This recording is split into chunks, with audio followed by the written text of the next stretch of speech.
Hi friends, ഇന്ന് നമുക്ക് നല്ലൊരു ചായ ഉണ്ടാക്കിയാലോ. അപ്പോൾ നിങ്ങൾ വിചാരിക്കുമല്ലേ ആർക്കപ്പോൾ ചായ ഉണ്ടാക്കാൻ അറിയാത്തതെന്ന്. നല്ല പെർഫെക്റ്റ് ആയിട്ടുള്ള ചായയാണ് കേട്ടോ. ക്ഷീണമൊക്കെ ഉണ്ടാകുമ്പോൾ ഇതുപോലെ ഒരു ചായ ഉണ്ടാക്കി കുടിച്ചാൽ ക്ഷീണമൊക്കെ പമ്പ കിടക്കും കേട്ടോ. അതുപോലെ ടേസ്റ്റിയാണ് ചായ.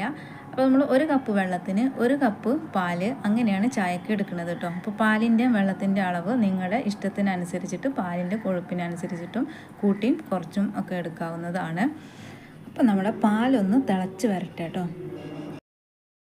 ഇപ്പോൾ വെള്ളം ഒഴിക്കുന്നുണ്ട്. വെള്ളം ഒഴിച്ചിട്ട് ഇനി ഇതും കൂടെ ഒന്ന് തിളച്ച് വരട്ടെ കേട്ടോ. അപ്പോൾ വീണ്ടും പാലും വെള്ളം കൂടെ തിളച്ച് വന്നാൽ 2 ടേബിൾ സ്പൂണ് ചായപ്പൊടി ഇതിലേക്ക് ചേർത്ത് കൊടുക്കുക. 2 ടേബിൾ സ്പൂൺ ചായപ്പൊടി ഇതിലേക്ക് കറക്റ്റാണ് കേട്ടോ. ചായപ്പൊടി ചേർത്ത് കൊടുത്തിട്ട് ഒരു 2 മിനിറ്റ് നമ്മൾ തീ കുറച്ച് വെച്ചിട്ട് നന്നായിട്ട് തിളപ്പിച്ചെടുക്കുക. 2 ടേബിൾ സ്പൂൺ പഞ്ചസാര കൂടെ ചേർത്തിട്ട് നന്നായിട്ട് ഇളക്കി കൊടുക്കുക. അപ്പോൾ നല്ല ടേസ്റ്റി ചായ റെഡി ആയിട്ടുണ്ട്. വീഡിയോക്ക് ഒരു ലൈക്ക് അടിക്കാനായിട്ട് മറക്കരുതേ. Thank you for watching.